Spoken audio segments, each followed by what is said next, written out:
simple tutorial. Today we'll be having a look at the Imperial Guard Stronghold, its main features, and how to beat it. The Imperial Stronghold is a little bit different from the others. I tried to make all of the strongholds unique, but due to the nature of DAO design and Imperial Guard core philosophy, this one needed to be quite a bit different from the others. So what do I mean by that? Well, when I think of Imperial Guard, I think of a strong fortification with waves of infantry and vehicles being thrown at you, right? Basically a fortress that occasionally throws waves at you that you have to breach. The problem with translating that into a stronghold is the fact that DAO has infinite resources. So unlike other missions in other games where you need to attack, there isn't really a loose condition for an attacking mission, where because you have infinite resources, it doesn't matter how strong the fortifications are. If they don't apply enough pressure to you, you will just eventually win, either through nukes or through sheer manpower. Because of that, some interesting decisions and concessions had to be made in order to keep the core of the stronghold, to keep the core identity of the stronghold and of Imperial Guard, whilst also aligning with what's possible within DAO's design philosophy. So, the initial part of the mission is relatively simple. You have these two listening posts just outside your base.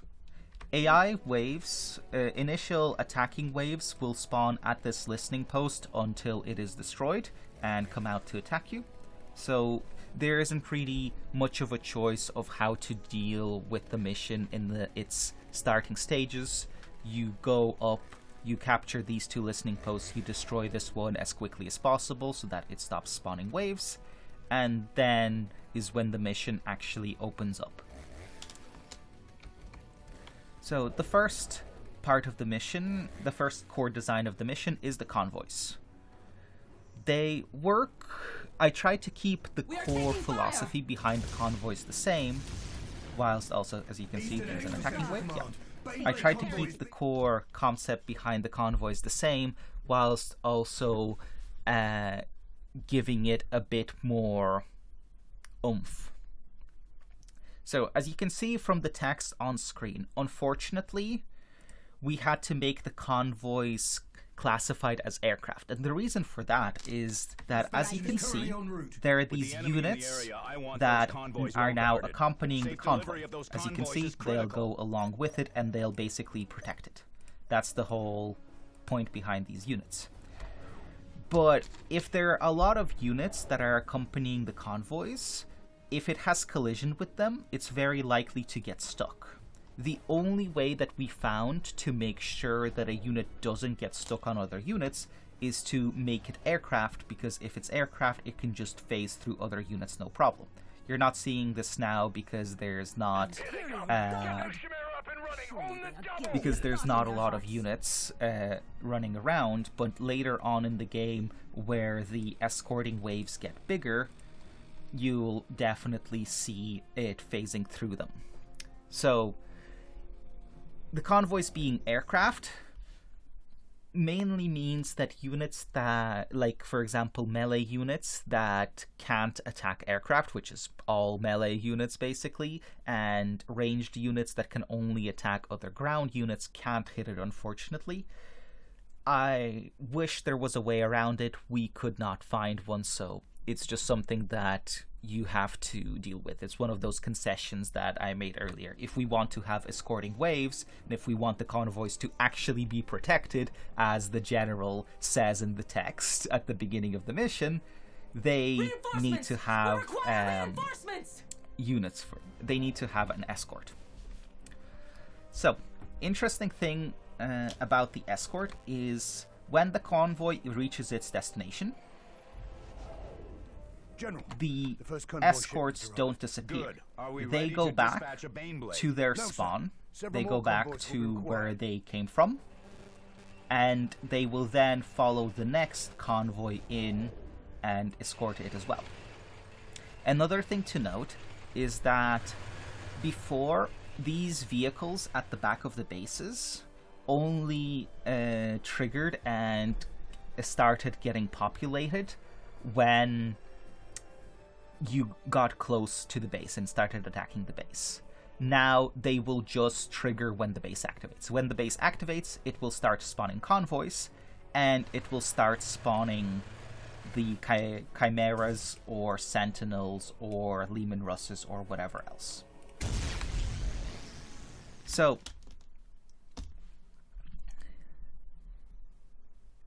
last thing about the convoy bases, destroying one does not automatically have the next one activate. They are on independent timers. So this one will activate at, I believe, 3 minutes. This one will activate, I don't remember at exactly what time, but it will activate, let's say, at 8 minutes. I don't remember if that's the time that it activates, but let's say for the sake of argument. But if you destroy this one at 5 minutes, this will still not activate until 8 minutes. So what happens when you let the convoys go through? As you can see, there's a timer here for convoys till the next Baneblade. And this will have multiple stages, where it starts off with 2, then it goes to 4, then it goes to 6, 8, 10, and I believe maybe 12. And the effect that this will have is how many units spawn in the attack wave. So when this hits 0,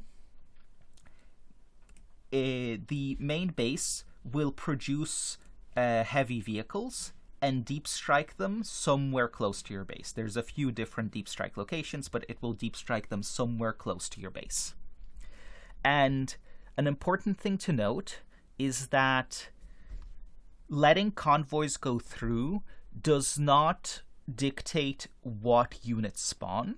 It dictates how many units spawn. So the first time you let it go through, I believe 1 or 2 units will spawn. The next time you let it go through, 3 or 4 will spawn, etc., etc. But what units will spawn does not depend on how many convoys you let through. That depends on the tier of the AI, which is just something behind the scenes where the longer the game goes, the higher tier their AI is. It will get its researches, it will get access to new weapons, to new units, that kind of thing. So, what happens when you destroy a convoy? So let me quickly swap to the AI and just delete these 2. So this convoy base is now dead.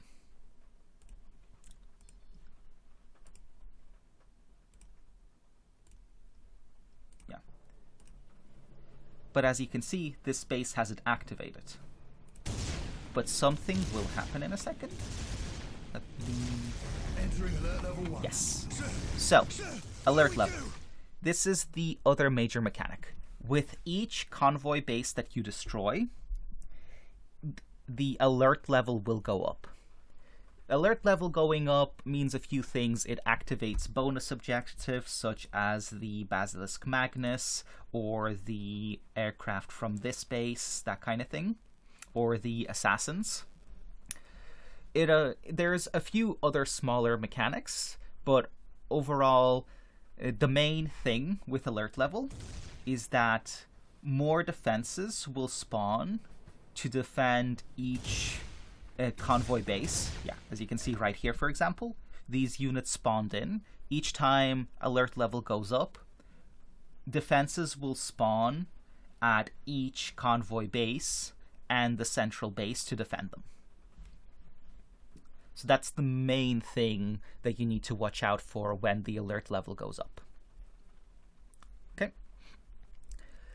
So how exactly does the alert level work? Well, alert levels can go up in 2 ways. As mentioned before, they can go up when you destroy a convoy base, or they can go up on a timer. This timer is the same on all difficulties. It's 10 minutes, I believe. and each 10 minutes it will go up an alert level. An important thing to note, it's let's say the alert level went up and then you destroyed your first convoy base. The alert level will not go up again to level 2. It will stay at level 1. So you need to have destroyed more convoy bases than the current alert level for it to go up. This is just a way to help not discourage aggression whilst letting the AI scale throughout the game. So if you're aggressive, you can be aggressive. You're not discouraged from being aggressive. Taking out the bases early has its advantages. No convoy escort waves will spawn, so that you'll have less units to deal with.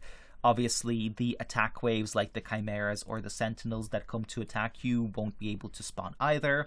You'll get rid of the convoys themselves. But there is a slight downside with the other areas being a bit more reinforced. But you have more free time to do whatever you want because, as mentioned, the other convoys won't activate until their timer hits as well. So if, let's say, you manage to destroy this convoy like I just did by 6 minutes. Well, let's see. As you can see, nothing's happening. Like, the AI is not sending any convoys. These are just old attack waves, so don't worry about those. But as you can see, the mission is basically on standby until the next convoy activates. So that gives you more breathing room and more free time to do whatever you want. So, next up, let's talk about the main base. As you can see, the main base is very heavily fortified. And this is the main fortification.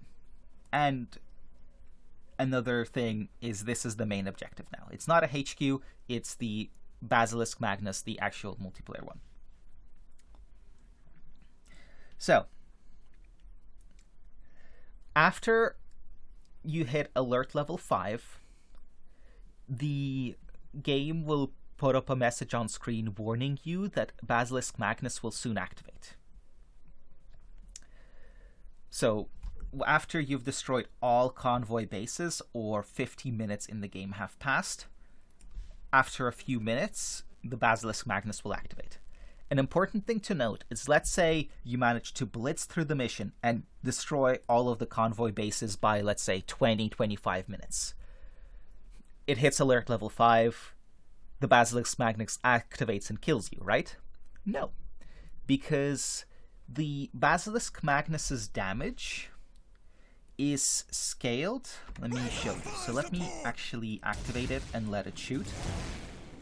Locked on target. Fire when ready.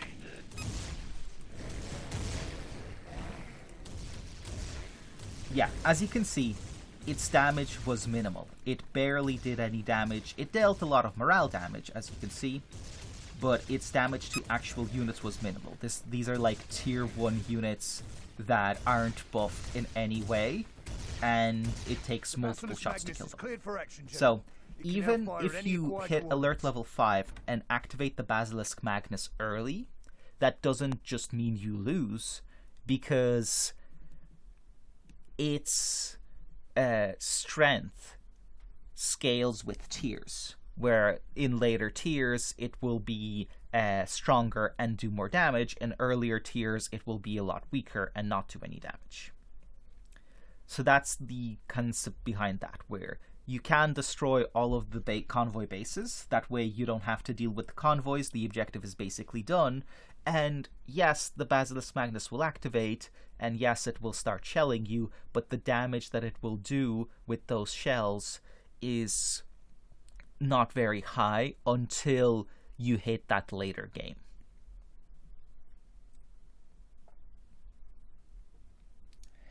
So, now let's talk differences based on difficulty.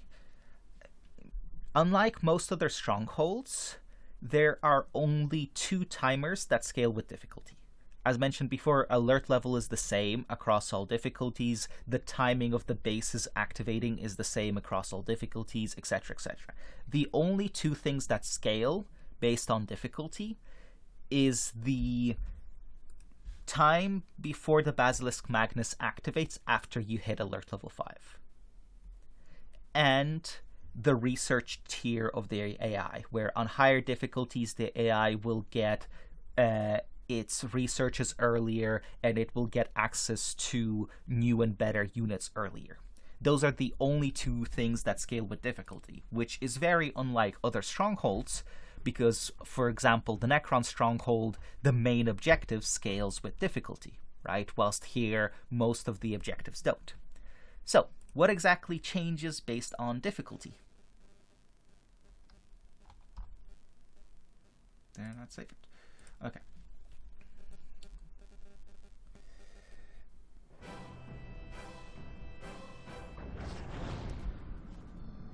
Well, the thing that scales, that actually increases based on difficulty, is the map itself and the obstacles that you have to deal with. Where you saw there on normal, apart from mines being scattered around the map, the paths were mostly clear.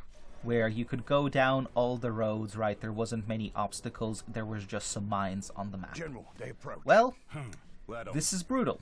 When will we have our Bane blades? Let's have a look at what things look like on brutal. There is now a fortification here with defensive walls, turrets, and heavy weapon teams behind. There's now a fortification here, stopping you from going through and catching the first convoy waves very easily. Where if you try to go through here the way you can on normal or hard, you can't catch the first convoy wave as easily. You'll have to go through here in order to get to this base or deal with this fortified position. Same thing here, where there's a big fortified position here. There are more fortified positions all over the place. And you may note the turrets also have their tier 2 upgrades. On hard, the turrets will have tier 1 upgrades where they'll have the Punisher and the missile launcher. In tier 2, they will have either Plasma or Vanquisher. And the defending waves are also stronger, whereas you can see before there definitely weren't 2 Death Hammers just kind of roaming around this area. Now there are. And with each alertness level that goes up, more units and better units will spawn to defend each of the places. And those are the main differences. Where on hard, at first I had this fortification here on hard as well, but that was a bit too rough. So on hard, this fortification isn't here, so you can go through, catch the first convoy waves over here, then push through here and go and attack this base this way, which is a lot easier than having to go through here because there's a bunch of lines. Let me show you. Under attack, not lose heart. Yeah, as you can see, there's a bunch of mines scattered around everywhere, and trying to go through this choke point with 2 turrets and 2 listening posts is a lot rougher than dismantling it from the side. So this fortification is here on brutal, not here on hard. But all of the other ones, I believe, are there on hard. And the main difference on brutal is this little bit to stop you in the early game and just tougher defenses and more defenses. Where, as you can see on normal, for example, there were only 2 units garrisoned in here. Now it's full. And same thing here. So when you try to attack it, the buildings themselves will shoot back at you as well. So those are all the main things in the Stronghold. Oh yeah, one last thing. This building, this Basilisk Magnus is invulnerable. You can't kill it, you can only disable it by capturing the relic, I believe. Or maybe it's either invulnerable or it's just really difficult to kill. I don't remember which one it is. One of those two. I believe I might have just made it very difficult to kill because it being invulnerable meant that units kept trying to shoot at it like titans. But either way, before you could just snipe it and get rid of the objective super early. Now you can't do that. If you want to kill it, you'll need a concerted effort to actually kill it. or you just need to go and destroy this space, which will then disable it. So, that's the overview of the mission. There are a few more bits and bobs. There is one specific surprise that I deliberately didn't mention. It happens when you hit alert level 4. I won't spoil it, you'll just have to figure it out for yourself. It's not too difficult to deal with, to be clear, so don't worry about it too much. So let's move on to strategies. There are two main ways to approach the Stronghold, and obviously on earlier difficulties there are a lot more options, where if you're playing on normal, all of the pathways are freer, so you can just post units outside of each convoy base, snipe the convoys as they come out, and basically stay on top of it that way. On hard and brutal, you'll have a very hard time trying to catch every single convoy wave. You will probably need to let a few of them through. That's just part of the design of the mission. As mentioned before, all it will do is that more tanks will spawn later on during the later convoy waves, but that's basically it. It's not like it's going to send Bane Blades at you straight away, don't worry. So, the two strategies. First one is to take over the right side and then push towards the center, where you're taking out this outpost here or going through this space this way. Taking out this space, preferably before 10 minutes, because if you let it hit alert level 1, there will be reinforcements that will make this base harder to destroy. So preferably you have a timing at around 7-8 minutes to destroy this convoy base. Then you push through, push up here, and this high ground is a pretty nice space once you clear it out to shell down here and destroy this space. This is technically the last convoy base where there's 5. So 1, 2, 3, I believe 4, and then 5. Or maybe this is 4 and this is 5. I don't remember exactly, but this is one of the convoy bases. Oh yeah, sorry. One last thing I forgot that is there on Brutal. There's now a few Earthshaker platforms scattered around in nasty locations. It's not there on hard, it's not there on normal, that's just a Brutal thing to make things a little bit more annoying and more difficult to get through. So anyway, back to the strategy. You go up here, you destroy this space, which gives you quite a nice few listening posts, and you no longer have to worry about being attacked from the right side. You can just defend this and like this, and you're completely golden. And then you push through here to the center, because if you try to approach up here, as you can see, this is a really tough approach. You have two big heavily fortified defensive walls. You have turret emplacements on the ridges. You'll have units that are here and here later on at later alert levels. It's a really tough approach. Whilst here, especially if you're approaching it from the side, you can piecemeal deal with all of these turrets, and then it's just a HQ, 2 turrets, and a big one. And then over here, as you can see, this is also a lot easier, where it's just 1 turret and a listening post, and you're not going up to high ground, so it's a lot easier to deal with. So that's the idea. Go over here, preferably before 10 minutes. Build up a little bit afterwards, especially using this nice slag deposit. Go up here, destroy this space, then go over here, dismantle the center base, and once you've dismantled the center base, all of the convoys, all convoys from this, and this base will all use this road. They will all come down here. So you can just, once you destroy the space, you don't even necessarily need to take out these convoy bases straight away. You can just fortify this position and then dismantle them from the back, basically. So that's strategy number 1. Strategy number 2, optional, still go over here and destroy this base. However, it's not necessary. Main thing with concept with option number 2 is to use this jumping space to get into this space from the back, where you either teleport a few units or deep strike units or whatever your faction is capable of over this ridge. And then you have a few turrets here to deal with, yes, but, you know, some aircraft or stuff like that should hopefully deal with it.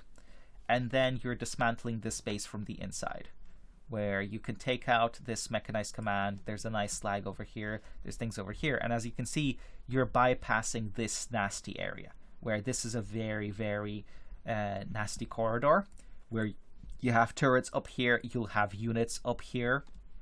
You'll have turrets and walls down here. So it's a very much a kill zone that you're avoiding by going from the side. You destroy this base, and since you already have units or some way to kind of transfer units over gaps, you can continue jumping over, where you jump from over here to over here. Again, the main kill zone is on this ridge. If you're approaching it from this side, you can destroy this base basically for free, or approach this from the side, destroy the turrets, bish bash bosh. This base is not too difficult once you destroy all of the defenses over here. And if you didn't, even if you didn't destroy this base, once you do this, you only have 2 convoy waves spawning convoys, right? And this one will activate quite late, so it's probably just this one that's going to send convoys. So you'll have occasional waves of heavy vehicles coming at you, but because you've stopped the majority of the convoy waves, you won't have to deal with as many. Because one of the downsides of going up here first that I didn't mention is that all 3 of these bases will probably activate, and they will send convoys, which means that once you've dealt with all of this, you're only stopping 2 convoy waves, or 1 really. So you have to deal with a lot more of those heavy vehicles. And last thing, how do you deal with the main base? Well, easy answer is nuke it. If you can nuke one of the entrances, the turrets have their normal amounts of HP, so you'll be able to get rid of a lot of the defenses, and then you can breach and destroy the Basilisk Magnus. Another way is to approach it from the corner. Once you've dealt with the surrounding defenses, if you approach, let's say, from this corner, you only have to deal with a few turrets, a few more turrets, a few more turrets, etc., etc. So it's a lot easier than approaching from the actual entrances, which have a lot larger of a kill zone. There is also potential to drop behind. If you have some kind of long-range deep strike or teleport, you can drop in this area back here and then just destroy it from here without even having to deal with most of these defenses.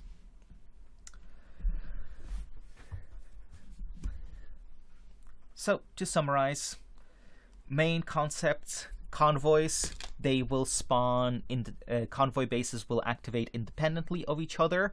Alert level will go up if you have destroyed more convoy bases than the current alert level, or every 10 minutes. The main base is heavily fortified, and after you reach tier 5, the Basilisk Magnus will activate. The differences on difficulty is that on hard, there are a lot of these walls on turrets scattered around to make movement more difficult, and the turrets have their tier 1 upgrades. On brutal, you have Earthshaker platforms added into the mix, and the turrets have their tier 2 upgrades, as well as each difficulty has somewhat stronger defenses. Main strategies: you destroy the first convoy base, go up to this airbase, then go back to the center, and intercept all of the convoy waves over here whilst you're building up to either destroy them from the inside or to just attack the main base. Or you use this jumping location to get into this base and dismantle it from within.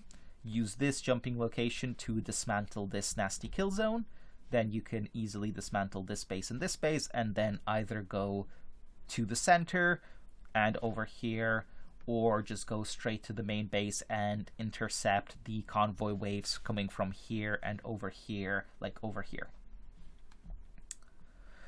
So that's it for the Stronghold. If you have any questions or need any help with it, please join the Discord. We can help you with any questions that you have in there. Thank you very much for watching, and see you in the next one.